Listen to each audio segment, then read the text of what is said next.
안녕하세요, 다인쌤입니다. 50층이 넘는 초고층 아파트에 한번 살아보고 싶으시죠? 멋질 것 같아요. 자, 그런데 이 화려한 삶 뒤에는요, 우리가 모르는 치명적인 단점이 있습니다. 캐나다에서 연구를 했는데요, 거주하는 층수가 높아질수록 심정지 환자의 생존율은 크게 낮아진다는 연구 결과가 있습니다. 자, 도대체 어떤 일이 벌어지는 걸까요? 자, 오늘은요, 초고층 아파트에 살 때 우리 건강에 어떤 영향을 미치는지 자세히 살펴보겠습니다. 자, 한국 초고층 아파트 인기가 매우 좋죠. 거주 차원에서도 또 투자 차원에서도. 그래서 최근 몇 년간 급격하게 변화하면서 재개발 또 재건축을 중심으로 이런 초고층 건축이 활발하게 진행되고 있습니다. 자, 초고층 아파트 보셨습니까? 가까이서 볼 때요, 고개를 완전히 하늘로 쳐 들어야 됩니다. 그래야 위가 보이죠. 그만큼 높은 겁니다. 자, 초고층 아파트의 정의를 좀 보겠습니다. 일단 층수는요, 50층 이상, 높이로는 200m 이상 일대 초고층 아파트라고 하는데요. 2023년 기준 한국에서 50층 이상 초고층 건물 몇 개나 될까요? 네, 현재는 약 110개 정도 된다고 합니다. 자, 이 중 상당수가요, 서울하고 부산에 집중되어 있다고 하네요. 자, 초고층 아파트 하면 생각나는 게 뭐죠? 네, 여러분이 아시는 서울의 롯데 월드타워입니다. 123층이죠. 부산에도 있습니다. 부산의 LCT 랜드마크 타워는 무려 101층입니다. 자, 지금 서울에서는요, 한강변을 중심으로 이런 초고층 아파트 재건축이 활발하게 진행되고 있죠. 성수, 여의도, 압구정, 잠실, 고가주택 지역이죠. 여기에 69층에서 77층 규모의 재건축 프로젝트가 활발하게 진행 중입니다. 현재 서울 내에서는요, 200m 이상의 이런 초고층 주거단지가 6곳 정도에 불과하지만 향후 이런 정비 사업이 완료되면요, 그 숫자는 크게 늘어날 것으로 봅니다. 예를 들어서 압구정동 2구역에서 5구역 모두 60에서 70층 재건축이 추진 중이고요. 또 성수 4지구 또 역시 70층 이상의 초고층 아파트로 추진 중에 있습니다. 자, 이렇게 한강변을 기준으로 비싼 지역에 이런 초고층 아파트가 들어오면 곧 우리가 볼 수 있는 모습이 이런 모습 아닐까요? 한강변을 중심으로 50층이 넘는 초고층 아파트가 쭉 늘어선 모습을 볼 날이 그렇게 멀지 않은 것 같습니다. 자, 그러면 한국에서 이런 초고층 건물이 가장 많은 곳 어디일까요? 서울? 아닙니다. 답은 부산입니다. 부산은요, 한국에서 가장 많은 초고층 건물을 보유한 도시인데요, LCT 포함해서 해운대 지역에 다수의 초고층 건물들이 집중하고 있습니다. 현재 부산에는요, 전국 초고층 건물의 약 60%가 집중되어 있다고 합니다. 자, 이거 볼까요? 순위를 보겠습니다. 1위가 123층 어디죠? 네, 서울 롯데 월드타워. 2위 101층 부산 LCT 랜드마크 타워동. 네, 제가 여기서 잡았습니다. 잠시 뒤에 요 잔 소감을 말씀드릴게요. 세 번째 85층 부산 LCT 타워 A동. 85층 부산 LCT 타워 B동. 자, 보시면 5, 6, 7, 8 전부 다 부산이죠. 네, 부산에 이렇게 초고층 건물들이 많이 있습니다. 자, 구름이 눈앞에 있어요. 그렇습니다. 70층 정도 가면 구름이 눈앞에 있는 것을 경험하게 될 수 있죠. 이렇게 200m가 넘는 초고층 서울 아파트 15년 후에 3배로 늘어난다고 합니다. 자, 이렇게 한강변을 중심으로 정비 사업이 완료되면 런던 또 파리보다 더 많은 초고층 빌딩이 들어설 것으로 예상이 됩니다. 자, 이렇게 되면 이제 서울은요, 뉴욕이나 홍콩처럼 세계적인 이런 마천루 도시로 변모할 가능성이 큽니다. 이렇게 멋진 초고층 아파트 한번 살아보고 싶죠. 그런데 건강에는 매우 치명적일 수 있다는 사실 알고 계신가요? 자, 지금부터 초고층 아파트에 살게 되면 건강에 어떤 부분에 어떻게 얼마나 안 좋은지 자세히 살펴보겠습니다. 자, 이를 위해서 제가 국내 논문들을 좀 찾아봤습니다. 많지는 않지만 한 10여 개 되는데요, 제가 이걸 기준으로 좀 설명을 드려보겠습니다. 자, 이분은요, 노경수 부동산학교 교수입니다. 이분이 쓴 기사 내용을 한번 보겠습니다. 굉장히 충격적이에요. 1970년 초반 유럽 또 북미에서는요, 고층 아파트가 거주민의 건강에 나쁜 영향을 미친다, 이런 연구 결과가 활발히 발표되었다고 합니다. 그래서 유럽에서는요, 고층 아파트가 저소득층을 위한 임대 아파트만 공급이 되고 중산층 이상은 수요가 거의 없었다고 합니다. 우리랑 반대죠. 우리는 이런 고층 아파트가 부의 상징이고 또 비싼 지역에만 있는데 유럽 또 북미 같은 경우는 오히려 저소득층이 사는 임대 아파트만 공급이 됐다고 합니다. 카퐁 박사는요, 1971년 고층 아파트 생활이 인간의 정신적 또 사회적 건강에 미치는 영향을 발표했는데요, 여기 보면 여러 가지 안 좋은 것들은 거의 다 있는 것 같아요. 무기력증, 조급증, 반사회적 행위, 자폐증, 정신 이상 증상, 어린이들을 얘기하는 겁니다. 이런 게 생길 수 있다는 겁니다.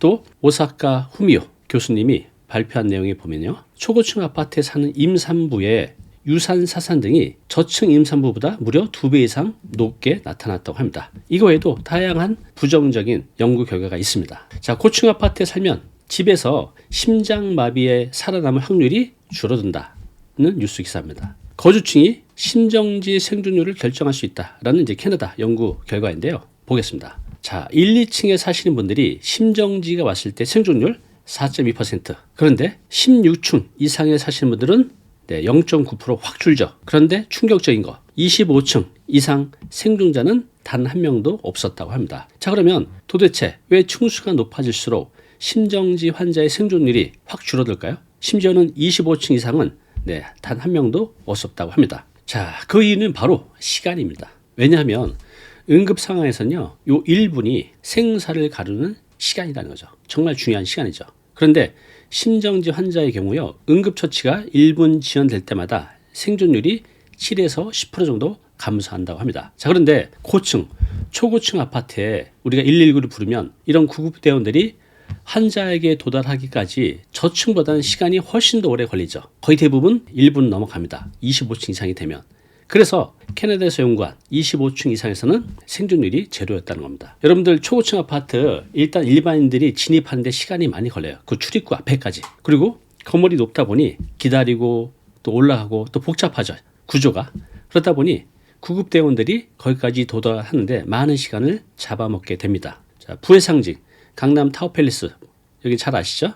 여기 39층에서 화재가 났는데 주민이 대피하는 소동이 벌어졌다고 합니다. 또 뉴스 기사 보겠습니다. 40층 초고층 아파트 화재 대피 소동. 이거 보면 자, 불이 나서 고령의 주민들이 이 수십 층을 계단으로 걸어서 대피하는 소동이 벌어졌다고 합니다. 이제 젊어서는 이렇게 화재가 나면 좀 빨리 대피를 할 수가 있죠. 그런데 나이가 60, 70, 80이 되면 한 계단 한 계단 내려오는 게 굉장히 벅찹니다. 저희 어머니는 지금 한 계단 한 계단 내려오실 때 여기 오른쪽 잡고 겨우 내려오시거든요. 무릎이 안 좋기 때문에 대부분 7, 80 되면 그런 경험을 하실 거예요. 그래서 고령층에는 이런 위기 상황에 대피할 수 있는 능력이 현저하게 떨어질 수밖에 없다는 겁니다.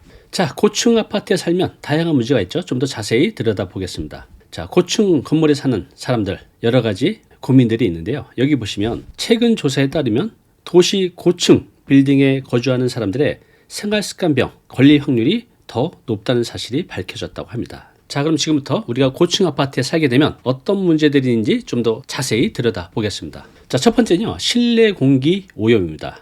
자, 고층 아파트는요, 자연 환기가 일반 저층 아파트보다는 어렵습니다. 그래서 내부에 공기 오염 물질이 축적되기가 굉장히 쉽죠. 자, 연구에 따르면요, 고층 아파트의 실내에서는요, 발암 물질 있죠. 포르말데히드, 또 톨루엔, 벤젠 이런 휘발성 유기화합물 VOC라고 하는데 이 농도가 저층보다 더 높게 나타났다고 합니다. 자, 이런 고층 아파트는요, 밀폐된 구조 또 창문 설계로 인해서 외부의 신선한 공기 유입이 저층 아파트보다 아무래도 부족합니다. 그래서 내부에서 발생하는 여러 가지 오염물질, 예를 들어서 흡연, 또 건축 자재에서 나오는 것도 있죠. 가구에서 나오는 것도 있죠. 이런 것들이 순환하며 농도를 증가시킨다고 합니다. 자, 여기 보시면요. 신축 아파트 실내 공기 오염도를 보여주고 있습니다. 포르말데히드, 또 TVOC, 총 휘발성 유기화합물을 말하고 있네요. 여기 보시면 저층이 TVOC가 776, 고층이 860, 더 높죠? 또 포르말데히드 137, 157. 확실히 저층보다는 고층이 실내 공기가 좋지 않다는 것을 알 수 있습니다. 자, 두 번째는 호흡기 질환입니다.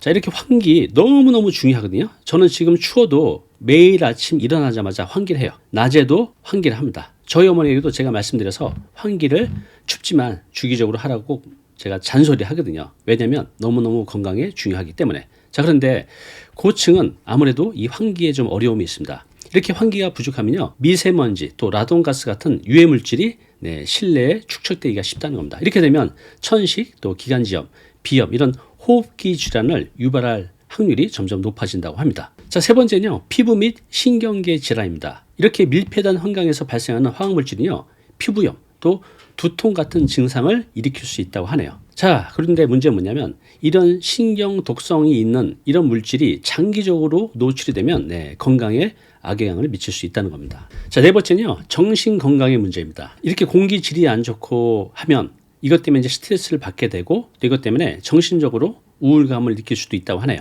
또 일반적으로 이런 초고층 건물에 거주하는 노인분들이 외부로 나가는 확률이 저층보다 확실히 줄어든다고 해요. 그러면 이제 사회적 고립감 때문에 우울증도 더 많이 생길 수 있고 정신질환 문제를 겪는 문제가 저층보다는 고층에 사는 노인들이 훨씬 더 높다고 합니다. 자, 다섯 번째, 임산부와 어린이 건강에도 매우 안 좋다고 하네요. 자, 일본에서 연구를 했는데요.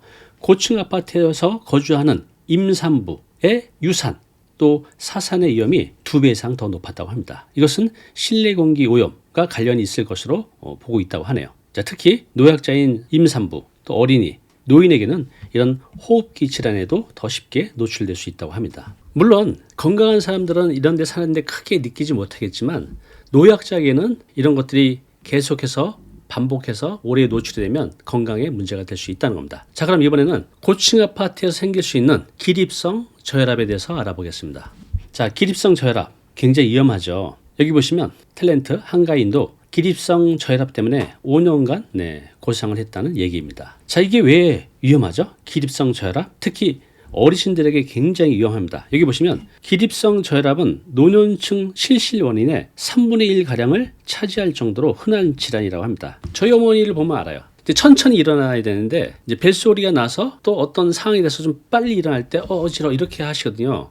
그때 넘어지게 되면 여기 나온 대로 골절상을 입을 수 있다는 겁니다. 특히 고령자가 넘어져서 골반뼈가 부러지게 되면요, 그거는 정말 굉장히 위험합니다. 자, 이렇게 기립성 저혈압 위험한 질환인데 이게 고층 아파트에 살게 되면 더 많이 걸릴 수 있다고 합니다. 자, 엘리베이터 이용 시, 자, 고층 아파트에서는 엘리베이터가 굉장히 빠르죠.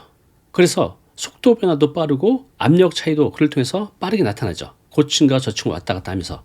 자, 이렇게 되면요, 우리의 자율신경계를 자극해서 어지럼증 같은 증상을 유발할 수 있다고 합니다. 특히 젊은 사람은 크게 문제가 없겠지만 노인들, 노약자에게는 이런 자율신경계 기능이 약화되면 여러 가지 문제가 생길 수 있다고 합니다. 그중 하나가 바로 기립성 저혈압 발생 가능성이 높을 수 있다고 합니다. 자, 두 번째는요, 신체 활동의 감소입니다.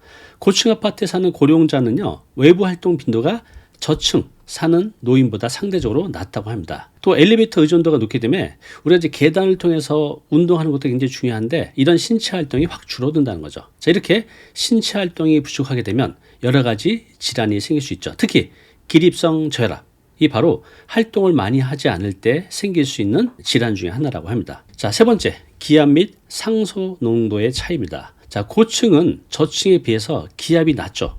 또 산소 농도도 약간 줄어든다고 합니다. 다시 말씀드리지만 이것이 젊은 사람에게는 크게 상관이 없겠지만 노인분들에게는 이것이 위험할 수 있다는 겁니다. 자, 네 번째는요, 정신적인 스트레스입니다. 이런 고층 건물에 거주하다 보면 밀폐된 환경이죠. 또 외부 활동도 덜하게 되죠. 노인분들은. 그러면 사회적 고립감을 느끼게 되고, 자, 이것 때문에 심리적 스트레스를 크게 느낄 수 있다고 합니다. 자, 이렇게 되면 우리의 자율신경계 균형을 깨뜨려서 기립성 저혈압 증상이 악화될 수 있다고 하네요. 자, 다시 반복해서 말씀드리지만 고층 아파트, 특히 노년층에게 굉장히 취약하다는 겁니다. 왜냐하면 우리가 나이가 들수록 자율신경계 반응 속도가 느려지죠. 또 혈관이 축소하거나 확장하는 이런 능력도 감소합니다. 자, 이런 환경에서는요, 고층 아파트에서 발생하는 이런 환경적 요인, 예를 들면 엘리베이터 이동, 기압차 이런 것들이 기립성 저혈압 증상을 더 쉽게 유발할 수 있다고 하네요. 자, 들어보니까 어떻습니까? 고층 아파트 생각보다 노약자에게는 좀 안 좋다는 거 아시겠죠? 자, 그러면 우리가 이제 높은 산 올라가면 또 운전하다가 강원도 넘어가면 이 귀가 먹먹해지죠. 그래서 침을 삼켜서 이 귀를 뚫는데 바로 이 기압 변화 때문에 그렇습니다. 이런 기압 변화가 어떤 영향을 주는지 간단하게 살펴보겠습니다. 자, 고도가 올라갈수록 기압이 낮아지죠. 대기압이 조금씩 낮아집니다. 자, 일반적으로 100m마다 약 12헥토파스칼씩 기압이 낮아진다고 합니다. 자, 초고층 건물, 보통 이제 50층 이상이라고 말씀드렸잖아요. 자, 50층이면 약 150m 정도 되거든요. 자, 이렇게 되면 지면보다 약 18 헥토파스칼 정도 낮다고 합니다. 이게 별거 아닐 것 같은데요. 노약자에게는 이게 누적이 되면 위험할 수 있다는 거죠. 150m면 공기 압력이 한 2% 정도 줄어드는데 만성 폐쇄성 폐질환, COPD라는 게 있는데요. 그분들에게는 이런 2%가 폭탄같이 위험하다고 하네요. 또 노약자에게도 단기적으로는 별 영향이 없겠지만 이런 환경이 장기적으로 노출이 되면 건강에 문제가 생길 수 있다는 내용이 있습니다. 자, 그러면 우리가 나이가 들어서 이런 고층 아파트에 살게 될 때 심리적인 요인이 있거든요. 그것이 어떻게 작용하는지 한번 살펴보겠습니다. 자, 여기 여성분이 지금 초고층 아파트에 살고 있습니다. 전망은 죽여주죠. 자, 그런데 초고층 아파트에 살면 가장 먼저 느끼는 게 뭘까요? 바로 자연과의 거리감입니다. 저희 아파트 같은 경우는요, 제가 1층에 있잖아요. 문을 딱 열면 바로 흙냄새가 들어와요. 비가 내리면 빗소리가 들리고, 눈이 내리면 바닥에 눈 쌓인 게 들립니다. 그 소리가 들려요. 계절별로 봄, 여름, 가을, 겨울 이 느낌을요, 오감으로 느낄 수가 있죠. 그런데 고층 아파트에서는 이런 것들이 불가능하겠죠. 자, 그래서 창밖으로 보이는 이런 멋진 도시, 반대로 뭐가 있죠? 네, 정작 발밑에 녹지와는 점점 멀어지게 된다는 겁니다. 자, 연구에 따르면요, 이런 자연과의 접촉이 줄어들수록 우리의 정신 건강은 점점 악화될 수 있다고 합니다. 특히 나이가 들수록 이런 단절은 우리 정신 건강에 훨씬 더 안 좋다고 하네요. 우리 시청자분들은 이런 멋진 뷰를 선택하시겠습니까? 건강을 선택하시겠습니까? 아래 댓글로 여러분들의 의견 한번 남겨주시기 바랍니다. 자, 두 번째는요, 소음과 진동입니다. 자, 초고층 아파트에 살게 되면 저층에서는 느끼지 못했던 소음과 진동이 있습니다. 예를 들어서 고층으로 올라갈수록 바람도 더 세고, 그래서 소리도 더 크게 들리죠. 또 고층으로 갈수록요, 미세한 진동이 있습니다. 건물 자체. 자, 이런 환경은 특히 노약자, 이런 민감한 사람들에게는 큰 스트레스가 될 수 있다고 하네요. 자, 오늘 내용 정리해 보겠습니다. 초고층 아파트 정말 멋지죠. 그런데 나이가 들수록 초고층 아파트에 사는 것은요, 큰 도전일 수 있습니다. 엘리베이터가 고장 나거나 거기 오르내린다고 한번 생각해 보세요. 또 화재가 발생하실 때 계단을 이용해야 되는데 젊은 사람들은 가능하지만 노약자에게는, 특히 고령자에게는 이게 큰 위험이 될 수 있다는 겁니다. 또 초고층 아파트에 살수록 노인분들이 이웃과 교류하는 것들이 적어진다는 거죠. 또 저층 아파트에 비해서 자연과 교류하는 것도 적어지고, 그래서 고령자에게는 초고층 아파트 사는 거 한번 고민을 해볼 필요가 있을 것 같습니다. 자, 여기 중년의 부부가 있습니다. 여기 초고층 아파트를 바라보면서 우리도 저 멋진 곳에서 살아볼까? 이런 생각을 하고 있는 거죠. 자, 그런데 오늘 말씀드린 내용, 우리가 멋진 라이프 스타일을 가져가는 것도 중요하지만 우리의 건강, 또 안전, 또 심리적인 안정감이 더 중요하지 않을까요? 우리 시청자 여러분들은요, 이런 멋진 도시의 라이프 스타일을 즐길 수 있는, 또 전망을 볼 수 있는 초고층 아파트를 선택하시겠습니까? 아니면 건강을 선택하시겠습니까? 아래 댓글로 여러분들의 의견 남겨주시기 바랍니다. 감사합니다. 자, 오늘 내용 너무 중요한 내용이죠. 영상 보고 나면 잊혀지잖아요. 자, 자료 무료로 제공하고 있습니다. 이 자료, 요거 받고 싶은 분들은요, 아래 링크로 신청하시면 됩니다.